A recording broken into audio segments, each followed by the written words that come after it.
Hello, everyone. Welcome to our August guest speaker. Today's guest speaker is pharmacist Mrs. Jessica Oliver. I'm Krish Patel, your guest speaker committee chair. I'm Um, yeah. Satvika. I'm one of your HOSA committee leaders, and I'm so excited to introduce our guest speaker today. We have pharmacist Jessica Oliver. Hi, I'm Sharanya and I work under the guest speaker committee. Uh, I think we'll wait a few minutes for everybody to come in and you can say hi in the chat while we're waiting.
Okay, so let's go ahead and get started.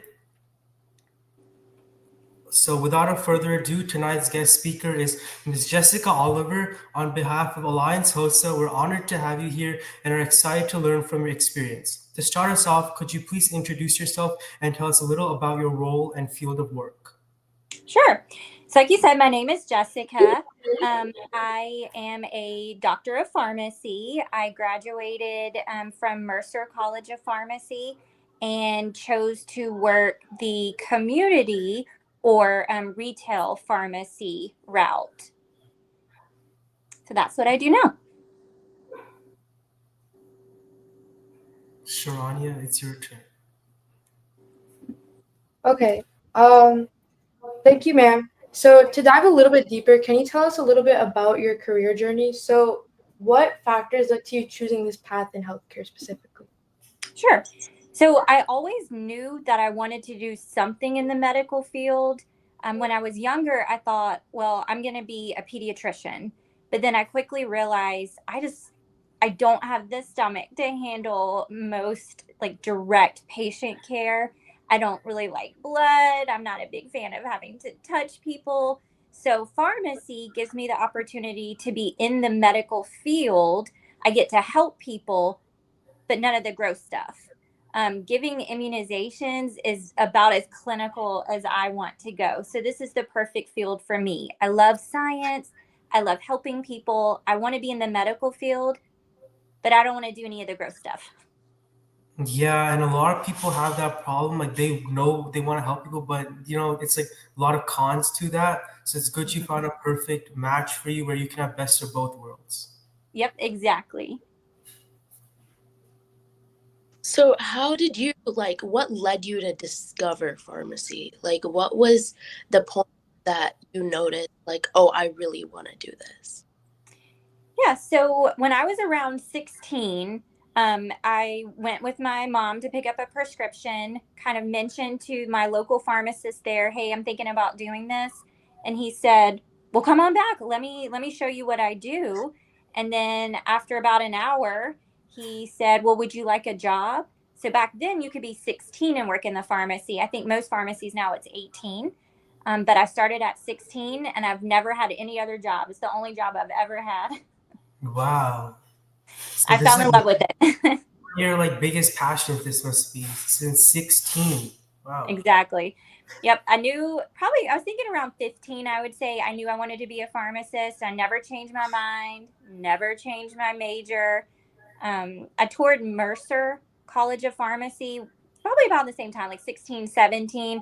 And I just fell in love with the campus. I was telling you guys at the time, Mercer offered international rotations. And I just thought that was really, really cool. It was, like I was saying to you guys, you get to go and live in another country for one of your rotations, usually about 6 weeks, and just see what it was like to be a pharmacist in that country. I just fell in love with it. So Mercer was the only pharmacy school I applied to. I didn't want to go anywhere else. That's great.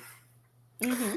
So, what were some challenges that you faced during college or early part of your career, and what kept you motivated through those times? So my path to college was very non-traditional. So I grew up in a really, really small town. We didn't have organizations like this. We didn't know about joint enrollment. So I thought my only way to start college early was to just leave high school. So I did ninth and 10th grade, but I did not do 11th or 12th. So after I finished 10th grade, over the summer, I took my SAT and my GED and started at a community college rather than starting my 11th grade year. So after you do usually about 1 year at a community college, then you can transfer into a major university. So I did ninth and 10th grade and then started at Georgia Perimeter College for college. And then after, I think I was there for about a year and a half, then transferred into the University of Georgia. So I was definitely one of the younger college students, but like I said, I knew what I wanted to do. So it was definitely non-traditional, but if, I knew what I wanted and we my school didn't offer joint enrollment or anything like that. So it was definitely non-traditional for sure. It's kind of good for you because you got a head start compared to other students. So they usually graduate around 18, but you got 2 years jump start. So you finished Exactly. graduation earlier. Yes. Yes. I think not for everybody, but I definitely knew what I wanted to do and was very driven, and so that it was the right path for me. Some people you just know, I just knew I was going to be a pharmacist, and some people know they want to go into the medical field. The good thing is most pre-med, pre-pharmacy, pre-dentistry are all the same the first few years. So even if you don't know exactly which one you want to do, the first few years of your undergrad, you have some flexibility because most of the core classes are going to be pretty similar. So, I just wanted to ask. So, I know you said that you did like the internship with the job under your local pharmacy, and you already knew that you wanted to be a pharmacist. Were there any other internships or job shadowings that you did that kind of shaped your decision to go into pharmacy? Yeah. So the way pharmacy school works is it's typically 3 to 4 years undergrad and then 4 years of pharmacy school. That's why you get to graduate with your doctorate. The last year of pharmacy school, you just do rotation. So your first 3 years are in the classroom. Your last year, you get to, I think there's still probably about 6 week blocks. So I got to do a rotation with the Georgia Poison Center and see what it's like to be a toxicologist. Some pharmacists after pharmacy school want to do fellowships, and you can become a toxicologist and work for like a poison center. I loved that. I got to work with infectious disease pharmacists. I got to work in the community setting. So that's your whole last year of pharmacy school. You get to see and experience different types of pharmacy. For me, I fell in love with community pharmacy. I love people. I love getting to know people and their families and their kids and their dogs and their pets. So to be a community pharmacist fits me just because I get to talk and get to know people very well. So now we'll go ahead and ask some questions about your day-to-day life, and now that you chose community pharmacy, how that's like. So, what does a typical day look like for you in your current position? Sure. So typically, I like to get to work a few minutes early before the pharmacy opens. I'm going to check my voicemail and see did the doctor call in any scripts over before we were open. Some doctors' offices open at 7 or 8. My pharmacy opens at 9. So I want to clear the voicemail. I'm going to see if any prescriptions have been electronically sent. So I like to go ahead and get those going. I have pharmacy technicians. Once they come in, they're going to help me type up the prescriptions and count the medicine. So my main job, when I'm looking at a prescription, I'm going to make sure that it makes sense. Are there any drug-drug interactions? Are the scripts entered correctly by the technician? Is the correct medicine in the bottle? And then, especially this time of the year, now we're in our flu season. We have families or patients that come and they're going to want their flu vaccine. We'll also start doing the new COVID vaccine probably in a couple of weeks when that one comes out. So it's kind of, I have, I guess there's kind of a routine to the day, but then as people come in, you just have to be a little bit flexible. We're also known as America's most accessible member of healthcare. So if you have a question and want to call your doctor's office, you almost never actually get to speak to your doctor. Sometimes you can talk to a nurse, but a lot of times you're having to leave a voicemail or you're having to use the patient portal. Not with pharmacy. Your pharmacist is almost always available. Even if we have to put you on hold for a few minutes until I can get to you, we are almost always accessible. That's really great. A lot of people they don't have like they need help, but they have to wait with these long lines and all of these types of troubles. So it's good there's someone in the community like you that they can go to and they can get instant replies to their question rather than waiting, weeks for a simple question. Right, exactly. And there is a lot of times, unfortunately, I have to tell people, oh, you know what? I don't think we should treat this over the counter. I think you're really going to have to make an appointment with your doctor. But there's other times where I'm like, oh, yeah, let me show you where that is. I think we can just treat that, with something over the counter. So I like that I'm out there and I'm super accessible, and that people trust me and feel comfortable coming to the pharmacy first.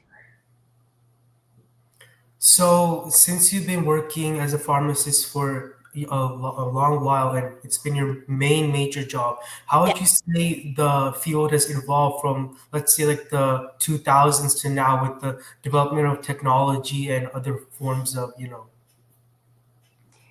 I would say, so the biggest shock to me happened when I was in my second year of pharmacy school. They made this announcement that, hey, pharmacists are going to start immunizing. We're going to start giving shots. And I remember thinking that was the worst thing I had ever heard in my life, which is funny now because I've given thousands of shots, thousands and thousands. But I remember at the time just being horrified that they would want pharmacists to do that because that was something for nurses and I don't want to touch people and ugh. But we had such wonderful professors and we went through so much training that once I graduated, I was so confident and now I can immunize. It's pretty mainstream now for community pharmacists to immunize, but I do remember being a pharmacy student and thinking that was the craziest thing I had ever heard of. And it was really neat during the pandemic when community pharmacies were really out there, on the front line, immunizing and vaccinating a lot of people. So that was pretty neat that we were all trained to immunize and then we got to help. We felt like be part of the solution. As far as technology goes, I would definitely say probably the e-scripts. That was a big one. When it first rolled out, only non-controlled prescriptions, so like your antibiotics, your blood pressure, your cholesterol medicines, those were the only ones that were able to be sent electronically, where now all scripts, even controls, can be sent electronically. So that helps, I feel like, cut down with med errors. It takes some of the human error out. I'm not looking at a script trying to decipher, what in the world did this doctor write? Because it's typed, it's sent electronically. So that, I feel like that was a really, really big, exciting technology to come. Yeah, and a lot of people, during COVID time, they usually think of nurses and doctors, but pharmacists are basically unsung heroes because they're also providing many vaccines, which people don't recognize as often. Right, exactly. And the laws vary from state to state. In Georgia, we have what we call protocols, where we will work with a physician and we are able to give vaccines, pretty much any vaccine that's recommended. We can do over 18, under 18 for flu, and then with a prescription, we can also vaccinate. To add on to that, what kinds of patients do you typically work with, and what are some of the common cases you see day to day? So for me, I have being in Swanee, we have a pretty diverse patient population, which I love. So I try to have a good group of technicians. I have technicians who are bilingual. I have technicians of different ages and ethnic backgrounds, which is important, especially here, like in the metro Atlanta area, because we have so many different patient populations. So I see just a little bit of everything from, babies coming in and it's their first ear infection and it's going to be their very first antibiotic, to patients who are in their 90s and they're picking up their heart medications, and we're going over, potential drug interactions or how, what maybe some foods to stay away from. So I get to see, being in the community, I get to see a little bit of everything. So, go Oh, ahead. sorry. I just wanted to ask. I know you said you saw like a diverse population of patients like every day.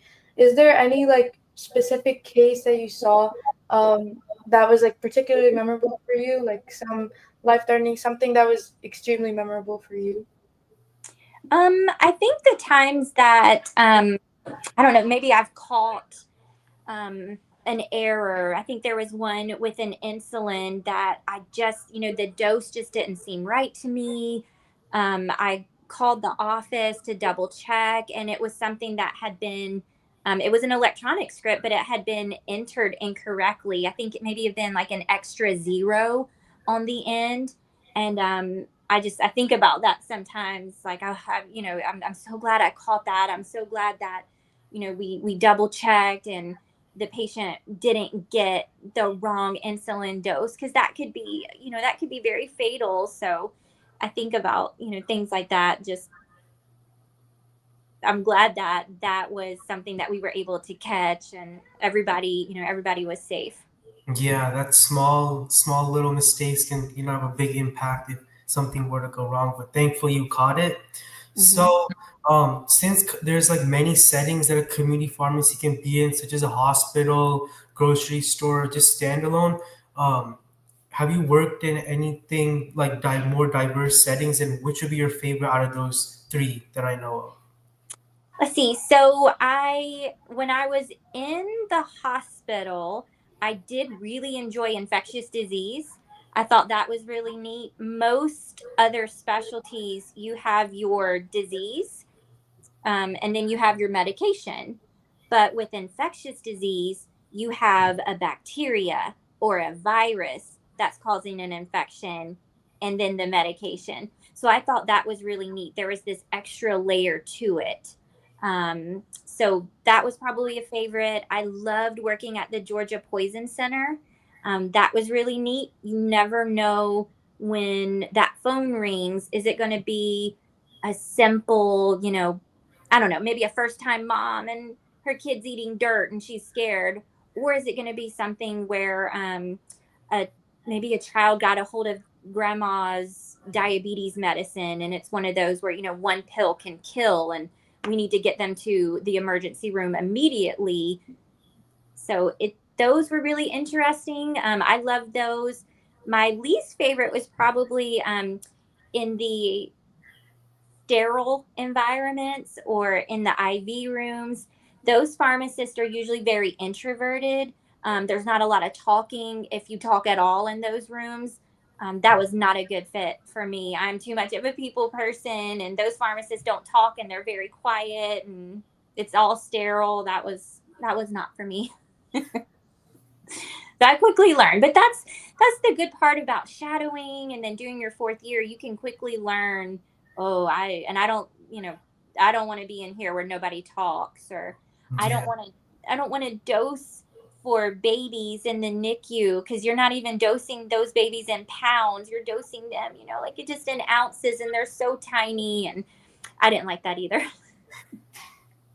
I'm glad that we have people that do, but for me, I think community was the best fit. Yeah, like a lot of people out there, own preferences and own choices. So, it's good that you found what you like, and, others may like other things. Yeah, exactly.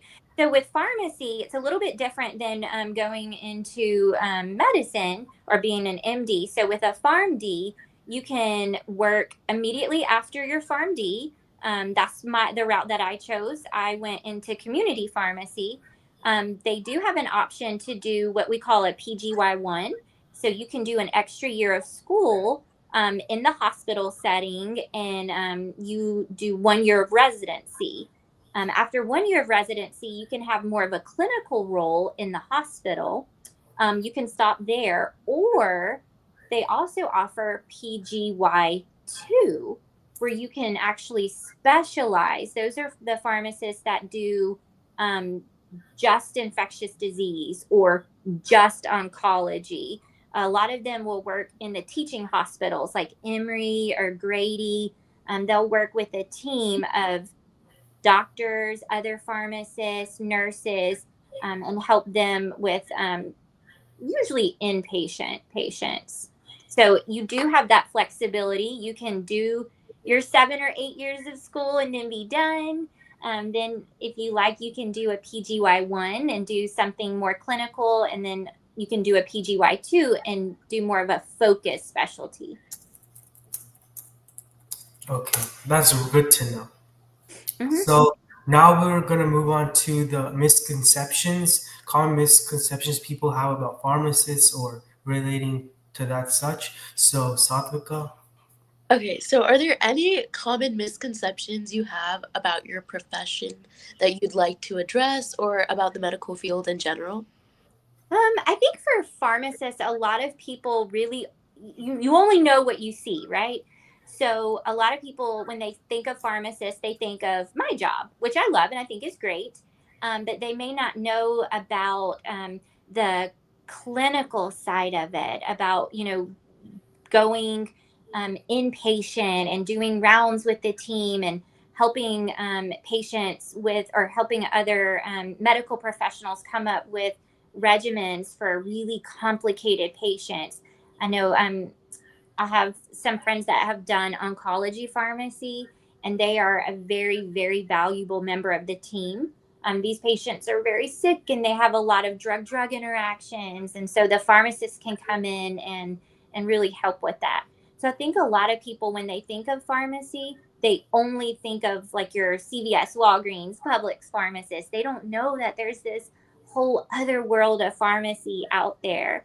They don't know that they can do a toxicology fellowship and be a toxicologist. So I think a lot of it is, even if you don't think you want to do the community pharmacy route, there's definitely other more clinical caveats of pharmacy. Yeah, I think it's wonderful how diverse the field is. There's really like many things that different people would want to do. So yeah, that's great. Yeah. So I just kind of wanted like to build off of the misconceptions, right? So a lot of people they kind of assume that they can just like Google their symptoms and find out what they have with so much information online, right? And I think pharmacy, like that's a really important field where you diagnose patients or you kind of let them know what they need for help. So what like differentiates, like why should people go to pharmacists instead of just Googling information online to kind of diagnose themselves? I guess, the age that we live in now, it's wonderful that we have so much information at our fingertips, right? The only problem is just making sure that we're going to reputable sources. So if you come to the pharmacy and there's a really complicated question that maybe I want to double check the dose, or maybe I want to double check an interaction, we have reputable and vetted sources that we use. So that's just my caution. It's wonderful the age that we live in now, and we do have access to a lot of information. We just want to make sure that we're going to the right source, because you can pretty much find just about anything online. It may not always be true. It may not be peer reviewed. It may not be studied. Just because there's a study that was done, well, what was your sample size? How many people were in your study? Was your study blinded? So those are just things where it's kind of, if you don't know how to pick apart a study, or if you're not going to a reputable source, you may not be getting good information. And with this, building upon that, with nowadays with AI and everything, people are saying, "Oh, a lot of jobs in healthcare might be replaced." But I don't think that's true, because a lot of people like the human interaction and the reassurance they get when they actually hear it from another person, rather than just going online and googling and getting the answer. Right. Exactly. So I know a lot of people want to apply to UGA, and you went to UGA. So would you please give us some insight into the application process, and how was life at UGA in general? Well, of course I'm biased because that's where I went. I had a wonderful, wonderful experience. I love Athens. That's where I met my husband. In fact, we went back and got married on campus at the chapel on North Campus. So Athens is very special to me and to my family. Um, so I would say, you know, do everything you can, be well rounded. Grades are important, but I think now with it being so competitive, things like this that you guys are doing, I think that helps. It shows you're more than just a really smart student. There's more to you. There's more depth to you. So I would say focus on your grades, obviously, but do other things that are going to set you apart. So because I was non-traditional, I did do a year at a community college. And you know what? I think that's just fine. So if you, for whatever reason, do not get in on your first try, just don't look at it as, hey, this is the end of the road. Do your 1 year or 2 years at a different college and then just transfer in, because that's what your degree is going to say. Your degree is not going to say did 2 years at community college and then went to UGA. It's just going to say that you graduated from UGA. And it sounds like most of you guys, that's not going to be the end of the road for you anyway. You're going to go on to graduate school or medical school or something like that. So I would just say, do everything you can to set yourself up to get in. But if you don't, that's okay. Just do your 1 year or 2 years at another school and then transfer in. I didn't So even graduate high school and I went to UGA. yeah, that's a very like amazing story that you were telling us prior, that you did 2 years, then you got into UJ, which is very, very uncommon in our district at least, but you made it work, and that was Yep. amazing story. Yep. It can be So done. how was the transfer process into getting to UJ? Because a lot of people say you have to have a certain amount of credit hours and this and that, but what Yep. did you experience? I felt like the process was pretty straightforward. Most colleges, even your smaller ones, they have so many resources for you. So I would say I checked in a lot with the counselors there. Let them know, hey, I want to get into UGA and then I want to go to pharmacy school. What do I need to do in order to achieve that? So you'll get set up with a counselor. You can find mentors on campus. Even if you're not at the major universities, even the small community colleges, they have people there that are going to, that can help you. So I would say use all the resources available.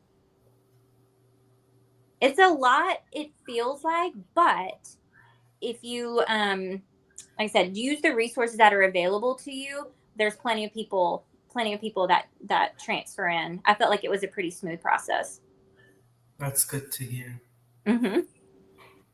So, which high school college courses helped you prepare the most for your career? So I would say I did. Had my school offered the joint enrollment, I probably would have done that. Or we didn't. I'm trying to think if my high school even had. I think AP was just starting to become a thing. So I would say take the tough courses, but I think most people that I knew that were very successful pre-med, pre-pharmacy, pre-dentistry, it wasn't so much that we were smarter than anybody else. We just had the discipline. So did I have a wonderful experience at UGA? Of course. Was I at home studying a lot? Yes. Yes. Did I turn down doing fun things because my eyes were on the prize, right? The goal was I was going to get into pharmacy school and I didn't care how competitive it was. So I think having good time management skills, don't be too hard on yourself. Go have dinner with your friends every once in a while. But I would say maybe surround yourself with people who have the same dreams and ambitions as you. So when it's a Friday night and you're like, hey, I'm going to the library to study, they're like, you know what? That's what I'm going to do too. So I would say maybe find your friends at college that have the same goals that you do. And then you guys can celebrate when they become doctors and pharmacists and dentists and you guys did it together. Yeah, I agree. Discipline is very. Exactly.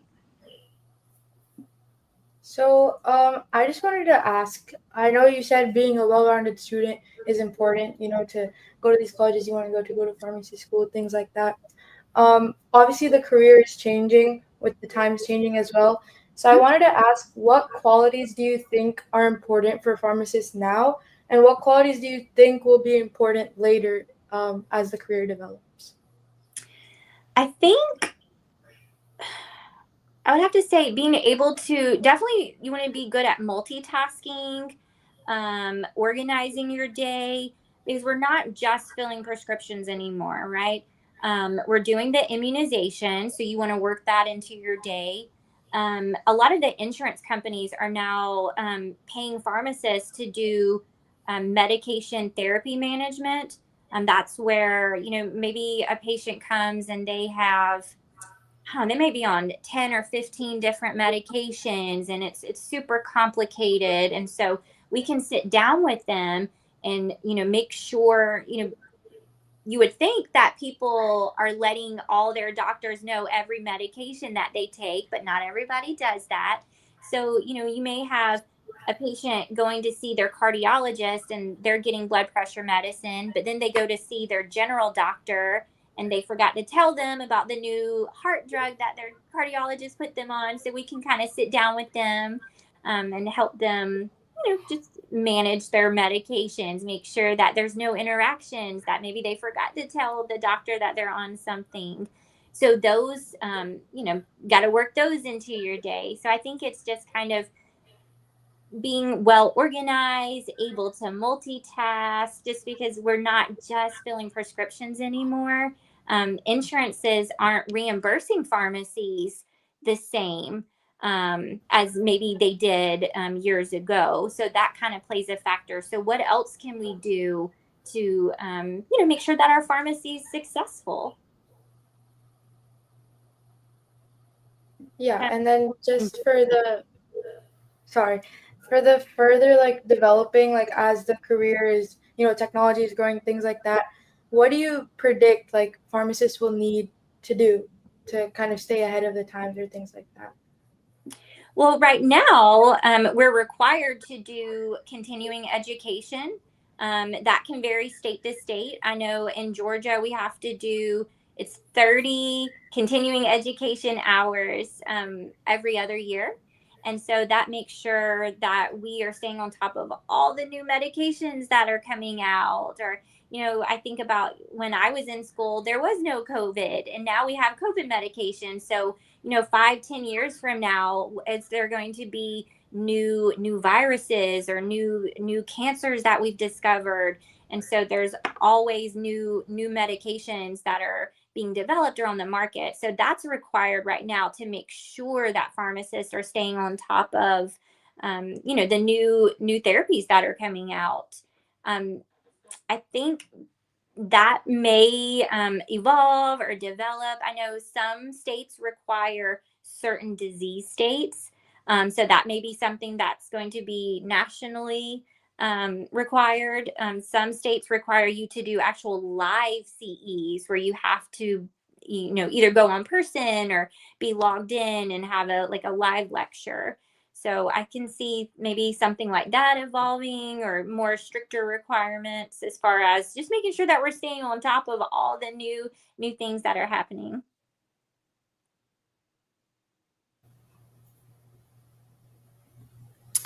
So, building upon that, if you could give one advice to your younger self or high schoolers who want to pursue pharmacy, what would it be? Um, Kind of like what I was saying earlier, making good grades is important, obviously, but try to get as much hands-on experience as possible. That's where you're going to encounter the things that school cannot teach you. Um, what to do, in the pharmacy. Gosh, if the printer jammed and I've never worked in a pharmacy before, that could be overwhelming. Or the first time someone comes in and they're mad because I don't have their prescription and I don't know if, it just didn't get sent, or if there's a delay and they're really, really upset. So how to deal with patients that are upset. You can't you can't learn that kind of stuff in school. You're only going to learn that getting hands-on experience. So I would say, try to get as much hands-on as possible. Anything that you do in healthcare in general, it can be a challenging career, but super rewarding too. So I would say on those really challenging days, just remember why you do what you do. That's good to know, and it makes you realize back again, it touches base that this is your passion and this is what you want to continue to do. As a lot of people, when it gets hard, they want to quit or they want to just do something else, but it's good to remind yourself to stay focused. Right, exactly. On that note, do you see yourself continuing to grow further in the field or further training or getting a new specialization in the future? Possibly. I went from a floating pharmacist to assistant pharmacy manager to now I'm pharmacy manager. I've also became a preceptor, so I have pharmacy students that come through. So that's been really, really rewarding, getting to help people who are on the same journey. And sometimes I'm their very first rotation. So that's usually my favorite. I get to, because I do love my job. So I want your very first rotation to be with somebody that's super passionate and that loves the career that they chose. So I do really, really enjoy being a preceptor. So as far as right now, I think because that's new, I'm happy with that. I love training the new pharmacy students or the new hire pharmacists that come. That's been super rewarding. So, on average, how many new medications do you say enter the pharmacy on a yearly basis? Because medicine is always evolving. So, I just want to see what it's like on the pharmacy side. Oh gosh, that is a hard question to answer. I would say the biggest explosion that right now has been all the new the GLP-1s, all the new weight loss medications.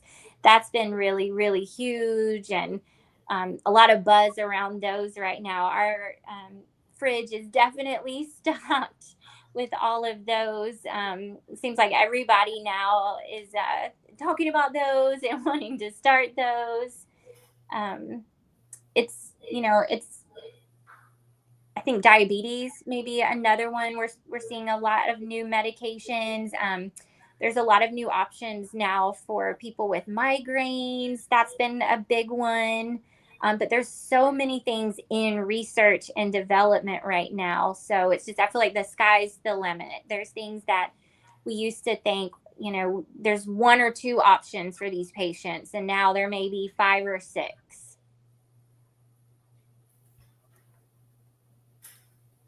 I also wanted to ask a question before we move on, just kind of circling back to like the advice aspect for like all the high school students. So I know you said like being a well-rounded student, having experience, that's all important. But do you have something specific in mind that like this generation of healthcare workers that are working right now that they're looking for in the next generation that like we don't know about yet?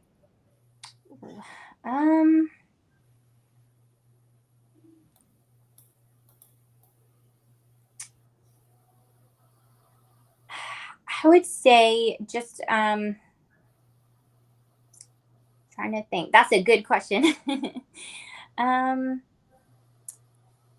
Now, do you mean something that the upcoming generation, so like high school students, things Yes, like our generation, I mean.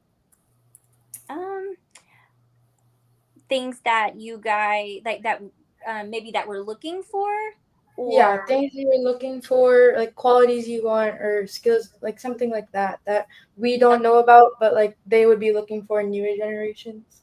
Okay. Well, I would say, I think just to, I guess because you guys got to grow up with phones and social media, so I would say just making sure that you are still able to have, can you carry on a conversation? Are you able to put down the phone? And it sounds crazy, but you would be surprised when people come in to interview and, you know, they have their phone out or, you know, just things like that. That's something that is maybe unique to generations coming up, just because that's something I didn't have social media until I was actually in college. So it's just, you know, it's just different world. It can be a good thing, but I would just say, you know, just make sure that you still have those interpersonal skills. So I just had a personal question. So Sure. one of the questions I had was, you know, like a doctor write a prescription and you have to fill a prescription with the patient's like symptoms. Has there ever been a time where you've disagreed with the doctor's diagnosis of the medicine they prescribed, and have you told them that I don't agree or I think you should prescribe something else? Yes. Now I try to be very very, I don't know if cautious is the right word, but I want to be professional. Sometimes and even for, you know, I'm a mom. So, you know, even with my own kids, I may say something like, that is an interesting antibiotic choice. Can I pick your brain? You know, what made you choose this one over this one? So it kind of depends on the situation. Now, when I've been on rounds and it's kind of a collaboration, then it's, you know, I guess it's more accepted to speak up like, hey, what about this dose? Or what about this? Or I've seen it where, you know, the doctor is going to diagnose, hey, this patient has HIV and what pharmacy team, what should we start them on?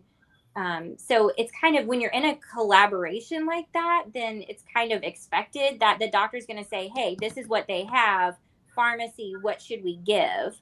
Or, you know, the doctor may say, hey, this patient has this type of bacteria. I want this antibiotic. You dose it for me. So that's more in the clinical setting. In the outpatient, sometimes I try to be a little bit more delicate. I don't want to step on anybody's toes, but if there's an interaction or if I have a genuine concern, then I will definitely advocate for the patient. Just call and, hey, just want to double check this dose. Most doctors, if in my experience, when I come to them with concern and I'm professional, it's received well. Like, oh, thank you. Yes, let me double check that dose. Or, oh my gosh, I didn't even know the patient was taking such and such. Of course, that's a drug interaction. Let's change it. So things like that. I think it's all in your tone and your approach. We're all professionals. I'm going to talk to you professionally. And usually they're very thankful that it was an error that was caught. Because at the end of the day, we want the same thing for our patients. We want them to be healthy. So I think it's all about that tone. Yeah, I just wanted to know because when you're working with other people in other aspects, you know, there might be conflict of opinion or, you know, decisions. So I just want to see that side of the pharmacy field. Yeah, definitely. Like I said, it kind of depends on the setting. In some situations, you know, your help as a pharmacist is definitely, it is asked for up front. Like, hey, this is a super complicated patient. Will you dose this? Kind of depends. So thank you, Mrs. Jessica, for your time tonight and sharing your story. We've learned so much and it's been truly inspiring. So now I will move on to the listener questions they put into chat. So let me just look at one. Okay. This question is a question for the speaker. Do you think a expensive medical school like Emory or a school like Augusta with pretty good medical programs? So what would you say that, or like what would you know about medical programs? For example, you went to UGA from other colleges like GSU. Like, is there a major difference? What I think they're trying to ask. Okay. So I think there's kind of two things to that. So I would say I visited Mercer very early on and I loved the program. I fell in love with it. I knew that it was private and I knew I was going to pay, but that was something that I was willing to do. Now, could I have stayed on at UGA and saved myself a lot in student loans? definitely, but it was not, it just wasn't the best fit for me. So I kind of go to the school, look at the program. I would look at, what do they offer? And that may help make your decision. If you go to both and you're like, you know what, this is a great school, then I wouldn't worry about going to the school that has that name, I don't know necessarily if that helps when you are applying to residencies, to say, hey, I went to Emory, I want to get into this residency. That may be something maybe somebody that went that route could better answer. But I would just say maybe go to the schools, research them. I would look at, how are their graduates doing? I know with pharmacy schools, we could see how many, Mercer grads are passing the board, because I don't want to go to a school where their students are having a really hard time passing the national exams, because the whole point is to get licensed, right? So I would maybe look at things like that if it's available with medical schools. How are their graduates doing? Are they getting into good residencies? Are they passing the exams that are needed to be passed? So another question is, what are the risks of being a pharmacist? Oh, well, I guess the risk with anything in the medical field would be an error. That's probably the biggest fear with anyone in the medical field, is we don't want to hurt anyone. I would say where I work, we have a lot of safety nets in place. Most companies are going to have, interaction tools that we can use, or there's going to be programs that are going to help.